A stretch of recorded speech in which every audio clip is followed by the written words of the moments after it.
Hello नमस्कार दोस्तों, मैं अमोल कासार आपका स्वागत करता हूं। दोस्तों, अकाउंट्स के जो चैप्टर नंबर 7 है, बिल्स ऑफ एक्शन, उसके ऑब्जेक्टिव हम करने वाले। बहुत बच्चे जो डिसोल्यूशन को ऑप्ट करते हैं वो बिल्स ऑफ एक्शन को देखते भी नहीं, और वहां पे उनके मार्क्स जाने के चांसेस होते हैं कि ऑब्जेक्टिव में सर 2-3 मार्क्स भी गए तो ये बहुत बड़ा लॉस हो जाता है। तो प्लीज ये लेक्चर ध्यान से देखिए, आपके सारे ऑब्जेक्टिव मेरे साथ डन हो जाएंगे।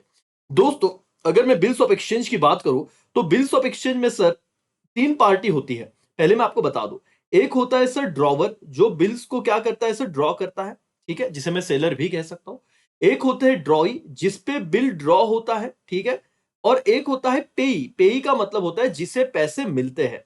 तो सर, ड्रॉवर को अगर पैसा मिला ड्रॉई से तो उसे भी पेई कहा जाएगा। तो ऐसे भी एक सवाल आता है, क्या पेई और ड्रॉवर एक व्यक्ति हो सकता है? तो उस केस में होगा आंसर इज यस। लेकिन हम बहुत बार ये भी कहते हैं ना, ए ने बी को गुड्स सेल किया, लेकिन ए का कहना है भाई एक काम कर, तू सी को पैसे दे देना।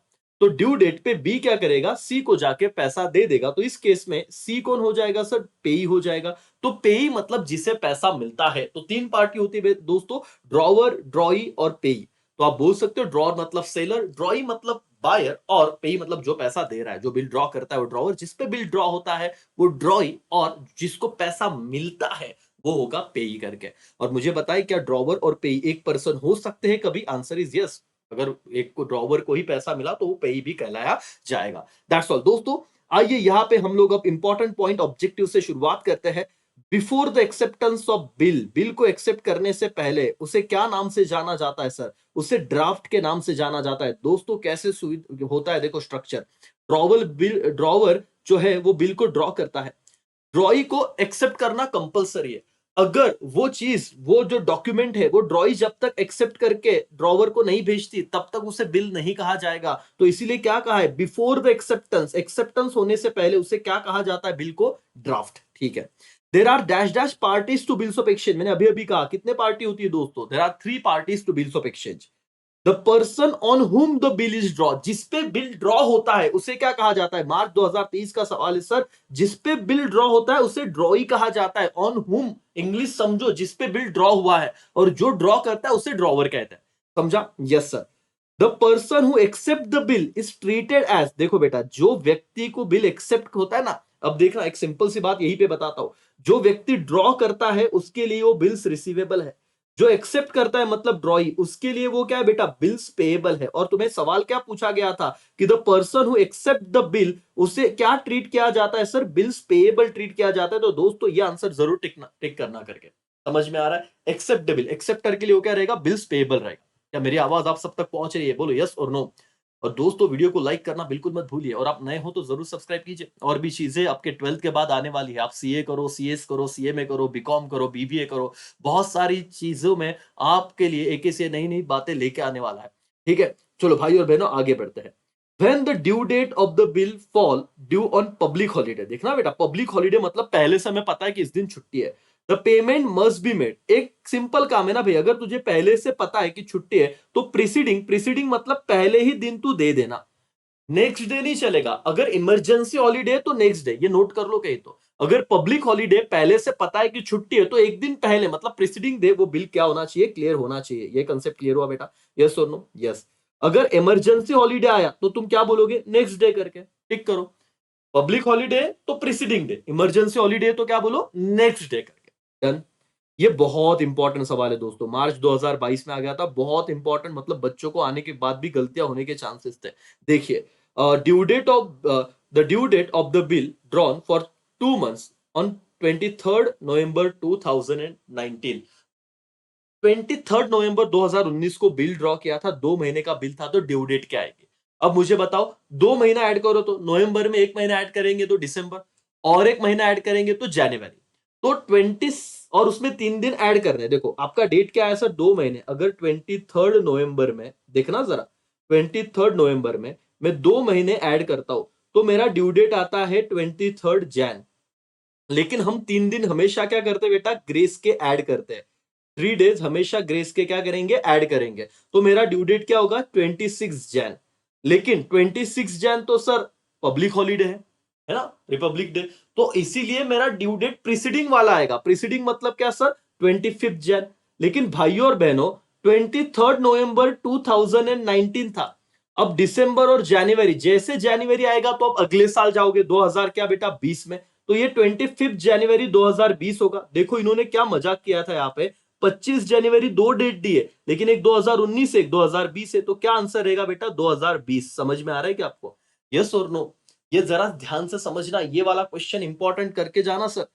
ओके, तो पब्लिक हॉलीडे तो एक दिन पहले, 3 दिन एक्स्ट्रा के ऐड करना भूलना नहीं है। कोई बच्चा सिर्फ सर अगर 2 महीने ऐड करता तो ये आ जाता 23 जैन, जो गलत है करके। 3 दिन ऐड करने तो 26 जनवरी आया, एक दिन पब्लिक हॉलीडे तो प्रीसीडिंग माइनस करो सर, और 25 जनवरी 2020। तो यहाँ पे बहुत ज्यादा जाल बिछाया था, लेकिन आई होप आप इसको अभी डन कर लोगे। भाई और बहनों बताइए, when bill draw for 2 months after date on 3rd Jan इस ड्यू डेट विल बी, अब देखो 2 महीने 3rd Jan बोला है, तो 2 महीने का बिल है 3rd Jan ना, फेब्रुआरी मार्च, 3 मार्च और 3 दिन ऐड करो, 6 मार्च 2020 सर, खत्म। आफ्टर डेट वेट आया, कोई इसका टेंशन लेने की जरूरत नहीं है करके।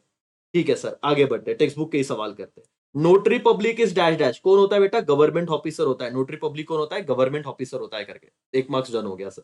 ओके, ये वाला एक सवाल है। When acceptor or drawee does not pay amount of bill to the holder on the due date, तो उसे क्या कहा जाएगा बेटा? डिसऑनरिंग बिल। अगर ड्यू डेट पे पैसा नहीं मिला तो उसे हम क्या कहते हैं? बिल का क्या होना? डिसऑनर होना, ये कहते हैं करके। समझ में आया बेटा एवरीबॉडी? यस और नो? यस सर करके। और मिल गया तो ऑनर कहते हैं। Noting charges are borne by, बताओ नोटिंग चार्जेस एक्चुअली किसको भरना पड़ेगा? बॉन्ड ड्रॉई को ही भरना पड़ेगा सर, क्योंकि इसकी गलती, ये ड्यू डेट पे पैसा नहीं दे रहा है। तो अल्टीमेटली भले on the moment holder of bill pay करता है, लेकिन अल्टीमेटली जो नुकसान है वो किसे बेयर करना पड़ता है सर? ड्रॉई को। तो नोटिंग चार्जेस कभी भी आया सर तो ड्रॉई को ही देना पड़ेगा। क्या होता है नोटिंग चार्जेस? अगर बिल डिसऑनर हुआ तो आपको उसका नोटरी प्रूफ करके कुछ तो करवाना पड़ेगा कि नहीं सर? तो इसीलिए वो जो खर्चा लगता है उसे नोटिंग चार्जेस कहते हैं सर, और अल्टीमेटली वो ड्रॉई ही बेयर करता है। ओके डन सर, आपके ये वाले ऑब्जेक्टिव तो डन हो गए। ठीक है, वन वर्ड और फ्रेज की बात करेंगे। A person who entitle to receive the amount of bills of exchange, जिसे पैसा मिलने का अधिकार है बिल ड्रॉ करने के बाद, उसे एक तो पेई नहीं तो ड्रॉई, ये दोनों शब्द आप लिखो तो भी चलेगा सर। जिससे पैसा मिलने वाला होता है उसे हम पेई, और ड्रॉई कुछ भी कह सकते हैं। अ person who is possession of bill, IMP करो, जिसके पास बिल होता है, बिल्स ऑफ एक्सचेंज होता है, उसे होल्डर कहते हैं। होल्डर मतलब सर समझा, होल्डर इन ड्यू कोर्स, उसके हाथ में बिल है करके।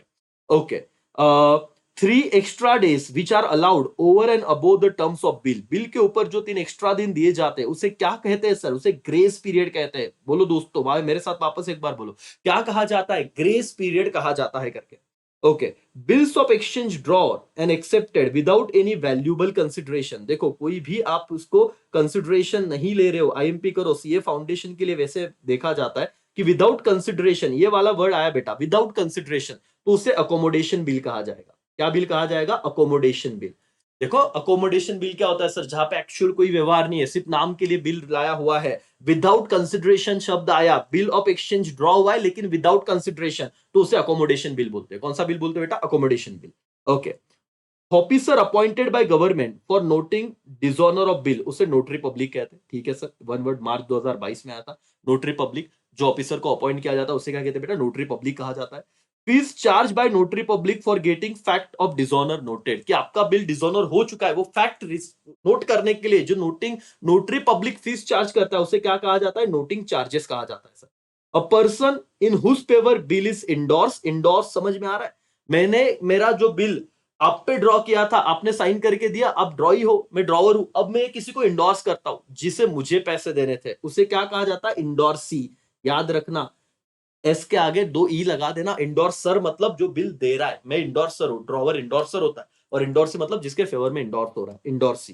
Conversion of bills into present value, discounting bill बोलते हैं बेटा। वन टाइम इसको देख लो, आप प्रेजेंट वैल्यू में अगर बिल को कन्वर्ट कर रहे हो, अगर आ गया तो टेंशन मत लेना। अगर आप बिल्स को कन्वर्ट करते हो उसके प्रेजेंट वैल्यू में तो उसको डिस्काउंटिंग कहते हैं। Cancellation of bill on maturity in return of new bill, देखो बेटा आपने मैच्योरिटी पे बिल कैंसिल किया, नया बिल बनाया, उससे रिन्यूअल ऑफ बिल कहते हैं। इसको अगेन आईएमपी कर लो।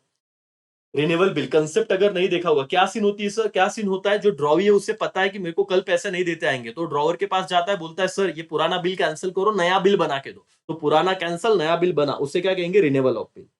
Amount which is not recoverable from ड्रॉई on the insolvency, उसे बैड डेट्स कहा जाएगा। टेक्स्ट बुक का ही सवाल है, अक्टूबर 21 में पूछा, एक बार देख के जाना बेटा। Amount which is not recoverable from drawee, it is known as क्या बेटा, बैड डेट्स। क्या कहा जाता है, बैड डेट्स। ये सवाल में वापस आपको टेलीग्राम या व्हाट्सएप चैनल पे जरूर पूछूंगा, और तब गलत मत करना, बहुत शांति से सुन लो मेरी बात को। चलो बताओ, कन्वर्जन ऑफ बिल इनटू क्या बेटा, प्रेजेंट वैल्यू, डिस्काउंटिंग कहते हैं। जिसे इंडोर्स किया जाता है उसे इंडोर्स ही कहते हैं, ठीक है। गवर्नमेंट ऑफिसर अपॉइंट किया जाता है उसे नोटरी पब्लिक कहा जाता है, और जो अमाउंट इंसॉल्वेंसी के बाद ड्रॉई से नहीं मिलता उसे बैड डेट्स कहा जाता है, ठीक है सर। ट्रू और false. There are three parties to promissory note. Sir धोकलो, ये देखो प्रोमिसरी नोट की बात की है सर। प्रोमिसरी नोट में दो ही पार्टी होती है, प्रोमिसर और promisee.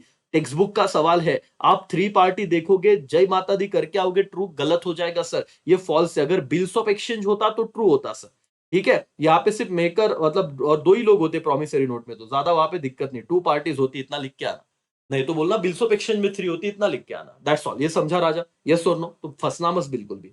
Okay, acceptance of bill without making changes in terms and क्या बेटा, in the terms of bill, it is called qualified acceptance. Sir false. ये क्या है सर, जिन्होंने चैप्टर पढ़ा ही नहीं रहेगा उसे अनक्वालिफाइड कहते हैं सर। मतलब आपने कोई भी बदलाव नहीं किया है, विदाउट चेंज अगर आपने कोई बिल एक्सेप्ट किया है ना, ड्रॉवर ने बिल ड्रॉ किया, आपने उसमें कोई भी बदलाव नहीं किया, इतना अमाउंट इस तारीख को इसको देना है, ठीक है, एक्सेप्ट कर लिया, तो उसको क्वालिफाइड बोलेंगे क्या? Answer is no sir. जिसमें बदलाव होते हैं ना, ड्रॉवर बोला 5 लाख, तुम बोलोगे नहीं 4,50,000। ड्रॉवर बोला 10 तारीख को, तुम बोलोगे नहीं 12 तारीख को। अगर टर्म्स एंड कंडीशन में चेंज हुआ उसे क्वालिफाइड एक्सेप्टेंस बोलते हैं। अगर चेंज हुआ तो, विदाउट चेंज को क्वालिफाइड नहीं बोलेंगे। When drawee accept the draft without any changes terms of bill, it is called general acceptance, ठीक है, जनरल एक्सेप्टेंस बोल दो sir. When the drawee accept the bill certain qualification, उसे कहना क्वालिफाइड एक्सप्रेशन, मतलब चेंजेस करेगा तो उसे क्वालिफाइड बोला जाएगा, इतना बोलना। विदाउट चेंजेस है तो उसकी क्वालिफाइड नहीं बोला जाएगा, जनरल एक्सेप्टेंस है। Inland bill is one which is drawn in one country and payable in another country. False sir. Inland bill का मतलब होता है जो दोनों ही पार्टी सेम कंट्री में रह रही है, ड्रॉवर भी और ड्रॉई भी। एक बंदा एक कंट्री में, दूसरा बंदा दूसरे कंट्री में, उसे इनलैंड बिल कहेंगे नहीं करके। Okay sir, okay sir. If bill is payable on demand, no grace days allowed. क्या आपको पता है ये ट्रू है सर? कि अगर ऑन डिमांड की बात है, ये बोल रहा हूं मैं, आफ्टर डेट आफ्टर साइट में हर हर बिल में 3 दिन ऐड होते हैं, लेकिन ऑन डिमांड अगर शब्द आ गया तो उसमें आपका 3 डेज ऐड होगा नहीं। अब कंफ्यूज मत होना सर कि अब हम क्या करें, आपको ट्रू और फॉल्स में ही आएगा बेटा। ऑन डिमांड अगर वर्ड दिखा, ऑन डिमांड किसी भी बिल में, तो 3 दिन ऐड करने का नहीं। अगर ये वर्ड नहीं दिखा, खत्म बात, तो आप नॉर्मल करो, जो भी डेट आएगा उस पर 3 दिन ऐड करो। जब ऑन डिमांड आएगा तो 3 डेज ऐड होते नहीं, true sir. Okay, a bills of exchange must be presented to the acceptor on the due date, true sir, सही बात है। Noting charges are to be borne by drawer, drawer drawer sir false. ये तो हमने अभी भी पढ़ा था ना, नोटिंग चार्जेस किसे बॉर्न करने पड़ते हैं, अल्टीमेटली कौन बियर करता है सर, ड्रॉवी। दैट्स ऑल, तो दैट्स वाई ये क्या हो गया, फॉल्स। समझ में आ रहा है मालिक, एवरीबॉडी, यस और no? Yes sir. Drawee can transfer ownership of bill. Sir drawee, drawee बोला है, ड्रॉवी, ड्रॉवर नहीं, ड्रॉवर तो कर सकता है sir. The drawer can transfer ownership of bill which is called endorsement. ड्रॉई कभी भी ट्रांसफर नहीं कर सकता। देखिए दोस्तों, सवाल सिंपल है ऑब्जेक्टिव के, लेकिन आपको बहुत अलर्ट रहना पड़ेगा। एक बार इसीलिए लेक्चर देखो, ड्रॉई कभी भी ओनरशिप ट्रांसफर नहीं करेगा। ड्रॉवर होता तो ठीक है, मानते हैं sir, drawer can transfer but drawee can not be transfer. That's why क्या हो गया, false. Okay sir. Discounting is device to convert bills into present value, true sir. ये तो हमने ऊपर भी देखा था वन वर्ड में, कि जब आप बिल को प्रेजेंट वैल्यू में कन्वर्ट करते हो उसे डिस्काउंटिंग कहते हैं। Okay sir. If the bill discounted by holder, no entry pass in the books when bill is honour on the due date. Sir ये क्या है सर, ट्रू है। ये क्या है समझा दो सर, देखो बेटा, bill is discounted by holder, no entry pass in the books when the bill is honour on the due date. मतलब सर क्या बात है, समझो, ए और बी में व्यवहार हुआ था। ए ने क्या, 10,000 का बिल था। डिस्काउंटिंग का मतलब क्या है, ए बैंक के पास गया ड्यू डेट से पहले और बैंक ने इसे 9,500 रुपया दे दिया, खत्म बात। ए को पैसा मिल गया क्या? हाँ सर। अब ड्यू डेट पे कौन जाएगा, बैंक जाएगा बी के पास और बी बैंक को पैसा दे देगी, तो उस केस में ए के बुक्स में एंट्री होगा क्या, अगर ऑनर हो गया तो? आंसर इज नो सर, ए के बुक्स में कोई एंट्री नहीं होगा। समझो, जो बच्चे पहली बार देख रहे हैं, डिस्काउंटिंग का मतलब होता है ड्यू डेट से पहले। ए को इमीडिएट फंड लग रहा है, लेकिन बी तो बोलेगा 3 महीने बाद, लिख के दिया है 3 महीने बाद पैसे दूंगा। तो अब सीन क्या है, 3 महीने से पहले ए को तो पैसा नहीं मिलने वाला। ए को क्या चाहिए था, इमीडिएट पैसा चाहिए था, और बैंक के पास गया, तो 10,000 के बदले में बैंक ने 9,500 दिया। ड्यू डेट पे बैंक किसके पास जाएगी? बी के पास, पूरा 10,000 लेगी। और इस केस में ए का कोई संबंध ही नहीं रहेगा। अगर बिल ऑनर हो गया तो, डिसऑनर हुआ तो आएगा, लेकिन ऑनर हुआ तो इस केस में ड्रॉवर के बुक्स में कोई भी एंट्री नहीं होती। तो इसीलिए इसको कहना, अगर ऑनर हो गया तो कोई भी एंट्री पास नहीं होगी। ये ट्रू है सर। समझिए क्वेश्चन को, क्वेश्चन ही नहीं समझ में आता बहुत बार बच्चों को। Retirement of bills means payment of the bill before due date, क्या ये बराबर है क्या sir? Answer is true sir. Renewal का मतलब ओल्ड बिल कैंसिल, नया बिल ड्रॉ। रिटायरमेंट का मतलब ड्यू डेट से पहले देना। It is true. Okay sir, done हो गया। हमारे जो ट्रू और फॉल्स थे वो भी खत्म हो गए। ऑड वर्ड पे आगे हम लोग पूरा कॉन्फिडेंस बनाए रखे दोस्तों। बहुत कम टाइम में हम लोग इस चैप्टर को डन कर रहे हैं। Okay, stamp, acceptance, draft, amount, sir क्या ऑडवर्ड हो जाएगा? ऑडवर्ड हो जाएगा ड्राफ्ट, क्योंकि बाकी सारे पार्ट है, all form part of bills of exchange, ये सब आता है सर। ड्राफ्ट तो हम उसे कहते हैं बिफोर एक्सेप्टेंस, उसे ड्राफ्ट कहा जाता है। बाकी बिल में ये सब होता है, स्टैम्प होता है, एक्सेप्टेंस का होता है, साइन वगैरह होता है, अमाउंट होता है, सब होता है। Okay sir, electricity bill, trade bill, inland bill, foreign bill, answer क्या है? Electricity bill. बाकी तो टाइप्स है bills of exchange. Okay, trade bill, accommodation bill, after date bill, demand bill, तो आपका आंसर आएगा डिमांड बिल। भाई सर, बाकी सारे ही बिल में हम 3 दिन ऐड करते हैं। देखो यहां पे समझ लो, डिमांड बिल में हम 3 दिन एक्स्ट्रा ग्रेस के ऐड करते नहीं। बाकी ट्रेड बिल होगा, अकोमोडेशन होगा, आफ्टर डेट हो, आफ्टर साइट हो, सब में हम लोग 3 दिन ऐड करते हैं। डिमांड बिल में हम 3 दिन ऐड नहीं करते, इसीलिए ये क्या हो गया? ऑडवर्ड हो गया। समझा? यस। नोटरी पब्लिक, ड्रॉवर, ड्रॉई, पे, तो सर आंसर क्या होगा? नोटरी पब्लिक, क्योंकि ये तो पार्टी है तुम्हारे बिल्स ऑफ एक्सचेंज के तीनों। तो ऑडवर्ड क्या होगा? Notary public. That's all. फायदा हो रहा है दोस्तों? यस और no? Yes. Retaining, noting, discounting, endorsing, तो सर देखो, बिल को रिटेन करना ये टर्म है बिल्स ऑफ एक्सचेंज का। डिस्काउंट करना, बैंक में जल्दी जाके पैसा ले लिया। इंडोर्सिंग मतलब किसी और व्यक्ति को इंडोर्स कर दिया ड्रॉवर ने। तो नोटिंग ये तो डिसऑनर वाली बात है, बाकी तो सब अलग है sir. All other are treatment of bills of exchange by drawer. Noting का कोई संबंध नहीं, तो ऑडवर्ड हो जाएगा सर नोटिंग, ये तो डिसऑनर के बाद आता है। Discount charges, rebate, bank charges, noting charges, तो यहाँ पे आंसर आया नोटिंग चार्जेस, क्योंकि बाकी सारे लेविड होगा, money is actually received, where noting charges तब लगता है जब डिसऑनर हो जाता है। That's all. समझा बेटा? तो यहाँ पे वापस बोल रहा हूं सर, नोटिंग चार्जेस जो है डिसऑनर के वक्त आते हैं, इसीलिए ये ऑडवर्ड है कर। ठीक है, बाकी सब तो discounting charges, rebate, bank charges से पैसा मिलता है, ऑनर होने वाली बात है तब, तब का सीन है। ये डिसऑनर के वक्त एक ही आया, इसलिए ऑडवर्ड ये रहा। ठीक है सर, नहीं पढ़ते तो बहुत दिक्कत हो जाती। अ person who draws the bill, देखो हुम ने बोला, जो ड्रॉ करता है उसे क्या कहा जाता है? Drawer. A person entitled to receive the amount of bills of exchange, एक तो पे नहीं तो ड्रॉवर, दोनों लिख के आए तो भी चलेगा। जिसको पैसा मिलता है उसे पे नहीं तो ड्रॉवर कहते हैं। A bills of exchange payable after certain period is known as after date bill. क्या कहा जाता है बेटा? After date bill, after certain period. ठीक है। फिर ये टेक्स्ट बुक का ही करते हैं। A bill whose due date is calculate from the date of acceptance, date of acceptance को कहा जाएगा आफ्टर साइड बिल। आईएमपी करो सर, थोड़ा समझ लो, मैं 2 मिनट में आपको ना समझाता हूँ, नहीं तो दिमाग के ऊपर से जाएगा। क्या होता है सर, मैंने 1 जनवरी 2023 को बिल ड्रॉ किया, लेकिन बिल एक्सेप्ट हुआ 3 जनवरी 2023 को, और 2 महीने का बिल था। कितने महीने का बिल था बेटा? 2 महीने का बिल था। तो इस केस में तुम्हारा ड्यू डेट क्या आता? बोला तो 1 जनवरी, 1 फरवरी, 1 मार्च, और 3 दिन ऐड करोगे तो 4 मार्च आ जाता ड्यू डेट। बराबर है? 4 मार्च 23। इस केस में ड्यू डेट क्या आता? 6 मार्च 23। सर बता रहा हूं, समझो थोड़ा। तो सर क्या होता है, ये बिल ड्रॉ हुआ, ये बिल एक्सेप्ट हुआ। अगर बेटा आफ्टर डेट आया, क्या बोला? After date. आफ्टर डेट में आपको 2 डेट दी होगी, तो टेंशन मत लो, आपको यही से काउंट करना है। लेकिन अगर आपको बिल का टाइप टाइप बोला आफ्टर साइट, क्या बोला बेटा? आफ्टर साइट, ये डेट ऑफ ड्रॉ है, ये डेट ऑफ एक्सेप्टेंस है। तो आफ्टर साइट में डेट ऑफ एक्सेप्टेंस से ही आपका ड्यू डेट कैलकुलेट करना शुरू होता है। जिन्होंने नहीं पढ़ा है समझ लो। मैंने भले बिल 1 तारीख को ड्रॉ किया, लेकिन सामने वाले ने एक्सेप्ट कब किया? 3 तारीख से। अगर बिल का टाइप आफ्टर डेट है तो कोई दिक्कत नहीं है सर, यही से हम लोग काउंट करेंगे जिस दिन बिल ड्रॉ हुआ था। लेकिन बिल का टाइप आफ्टर साइट है तो हम लोग वो 2 महीने कहां से काउंट करेंगे? Date of acceptance. यही फर्क है आफ्टर डेट और आफ्टर साइट में, बाकी कुछ नहीं सर। तो यहां पे उन्होंने क्या कहा था? A bill whose due date is calculated from the date of acceptance, उससे आफ्टर साइट बिल कहा जाएगा। क्या कहा जाएगा बेटा? After sight bill. Date of acceptance आया तो इतना याद रखो। When drawee accept the bills payable at particular place only, it is known as qualified acceptance. Qualified मतलब कुछ कंडीशन बोला है ना, कि टर्म्स, मैंने बोला इसी प्लेस पे मैं दूंगा, नहीं तो दूंगा नहीं, कंडीशन लगाया तो qualified acceptance. Okay, a bill which is drawn and accepted with valuable consideration उसे ट्रेड बिल कहा जाएगा, ट्रेड बिल। और विदाउट कंसिडरेशन तो अकोमोडेशन बिल, याद रखना, with consideration trade bill, without consideration accommodation bill. Okay sir, recording the fact of dishonouring the bill उसे noting कहा जाता है।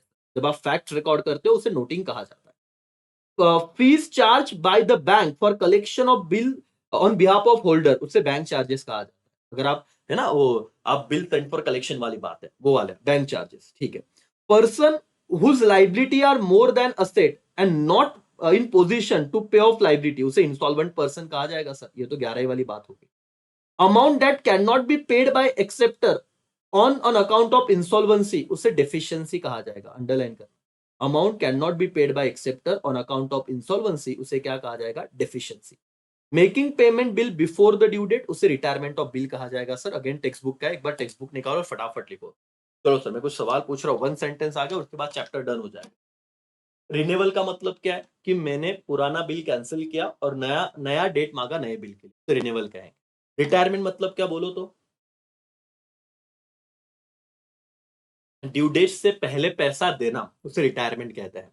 डिफिशियंसी मतलब क्या, amount that can not be paid by acceptor on account of insolvency.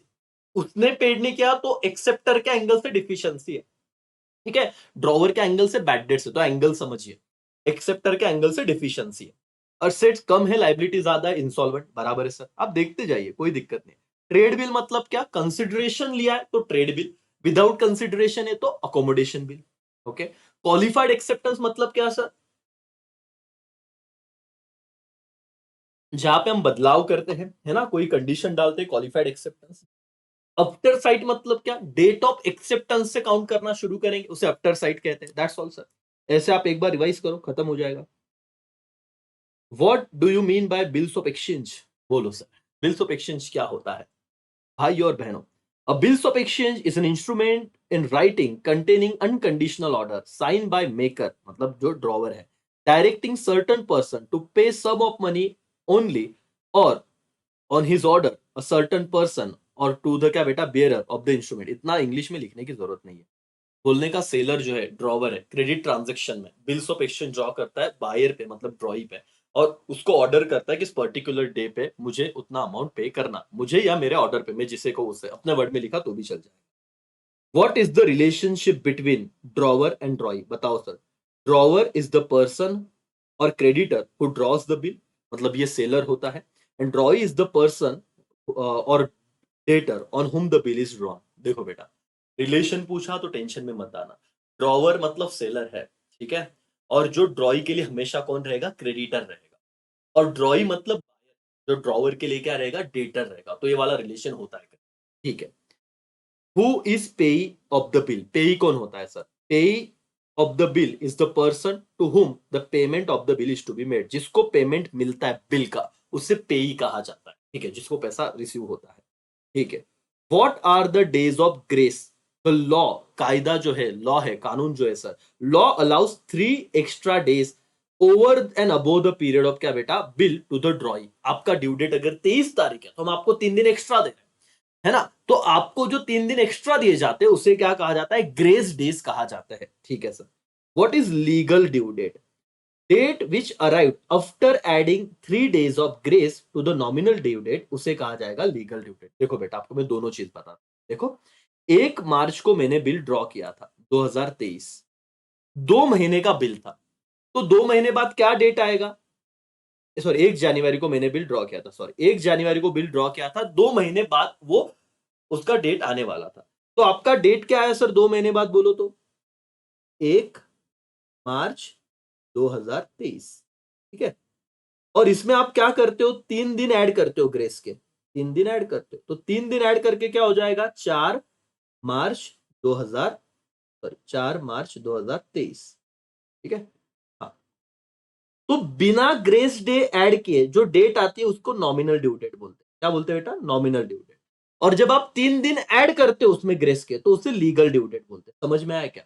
Sir ये तो हमें समझ गया था। ड्यू डेट ऐड करने के बाद जो डेट बनता है, देखो ये चैप्टर कभी भी नहीं पढ़ा रहेगा तो भी तुम्हारे ध्यान में आ रहा है, और पढ़ा रहेगा तो रिवीजन हो रहा है।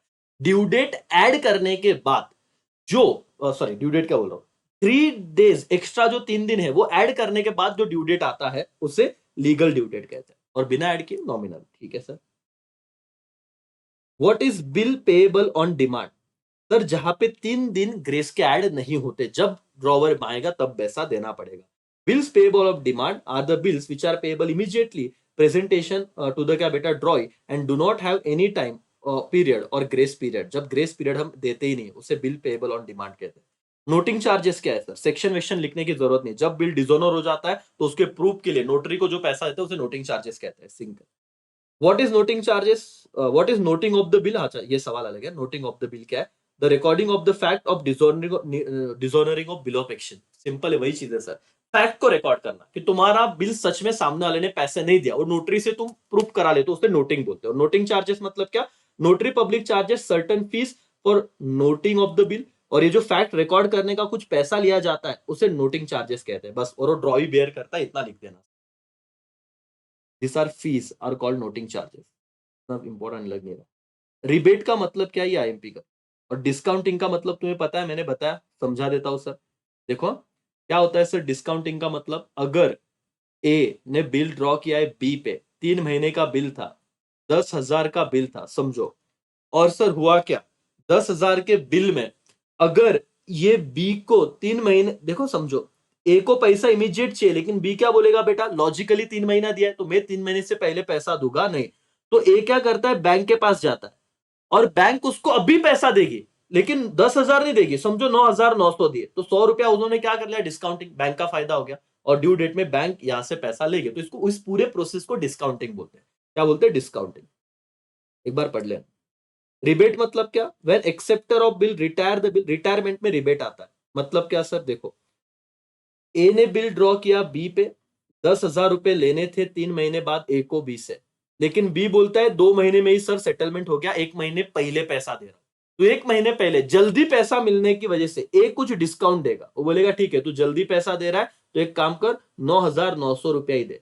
तो ए ने 100 रुपया कम लिया, क्यों? क्योंकि रिटायरमेंट, जल्दी पैसा दिया, इस 100 रुपए को रिबेट बोलेंगे। क्या बोलेंगे बेटा? रिबेट। जब रिटायरमेंट में क्या बेटा, रिबेट आता है, रिटायरमेंट में क्या आएगा, रिबेट आएगा। ठीक है, नाउ एग्री और डिसएग्री हम लोग पढ़ेंगे सर। एग्री और डिसएग्री क्या है?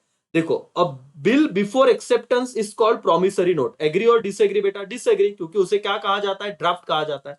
बिफोर एक्सेप्टेंस बिल को क्या कहा जाता है, ड्राफ्ट। बिल्स ऑफ एक्सचेंज ये कंडीशनल ऑर्डर है सर, डिसएग्री ये अनकंडीशनल ऑर्डर है। ठीक है, bills of exchange need not be dated, क्या डेट डालना जरूरी नहीं है क्या? Disagree sir, bills of exchange पे कंपलसरी हमें डेट डालनी ही पड़ेगी।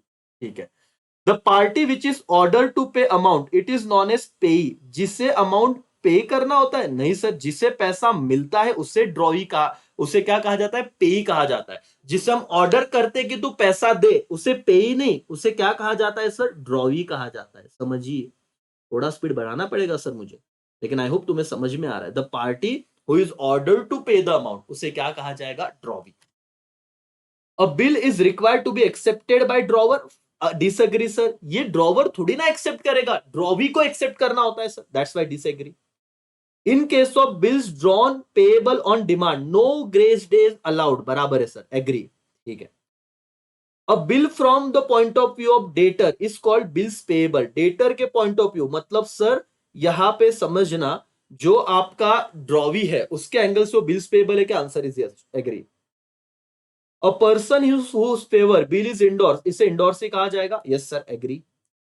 रिबेट और discount given on retiring bill is income of the drawee, sir ये एग्री सर, इनकम मतलब ड्रॉई का फायदा है, जब रिबेट देते तो उसे कम पैसा देना पड़ता है, that's all, done. Renewal is request by drawee to extend the credit period, yes sir, agree. Renewal का मतलब एक्स्ट्रा टाइम मांगते हम लोग, दैट्स ऑल, खत्म सर। कैलकुलेट द फॉलोइंग हम बाद में देखेंगे, लेकिन इसके अलावा ये आप एक बार करो। देखो मैक्सिमम चीजें मैं करके दे रहा हूं सर, क्योंकि इसमें और आधा घंटा लग जाएगा, फिर बोलोगे सर 1-1 घंटे का लेक्चर हो रहा है। आधे घंटे के अंदर बिल्स ऑफ एक्सचेंज के सारे ऑब्जेक्टिव मालिक मैंने मेरे तरफ से आपको डन करके दिए। बेटा आप लोग एक बार बिल्स ऑफ एक्सचेंज का फॉर्मेट देख के जाना, 5 मार्क्स का सवाल यहाँ पे, मतलब पिछले ओल्ड सिलेबस में आ जाता था, सीधा का फॉर्मेट, सीधा सीधा फॉर्मेट दे देते थे, और एकदम फिक्स है। मैंने इस पे लेक्चर भी दिया है, BOE format by Amol Kasar sir, ऐसे डालना आपको पता चल जाएगा। और एक 10 मिनट लगेंगे, एक बार फॉर्मेट देखो सर, कोई दिक्कत नहीं, यहाँ पे ये सब अपने मन से लिखना होता है। ठीक है, ये सब चीजें अंदर, ये स्टेटमेंट एकदम एज इट इज होते हैं, लेकिन आपको ना मैं एक बार बोल रहा हूं, देख के जाना करके, टेक्स्ट बुक के सवाल है। ओल्ड सिलेबस में ऑब्जेक्टिव में सीधा सीधा 5 मार्क का फॉर्मेट आता था, सीधा सीधा 5 मार्क का फॉर्मेट आता था बेटा। ठीक है, तो इसको रिस्क पे लेके मत चलना। मैं ऐसे डालो, बिल्स ऑफ एक्सचेंज फॉर्मेट में अमोल कासार सर, आपको वीडियो मिल जाएगा। ठीक है मालिक, तो यहाँ पे मैं रुकता हूं। आपका बीओई का भी ऑब्जेक्टिव डन हो गए दोस्तों। बहुत अच्छे से पढ़ रहे हो, कॉन्फिडेंस रखना, एक बार देखा तो भी कुछ ना कुछ तो याद आएगा ही। चलो बाय, टेक केयर। जय हिंद मालिक, जय भारत।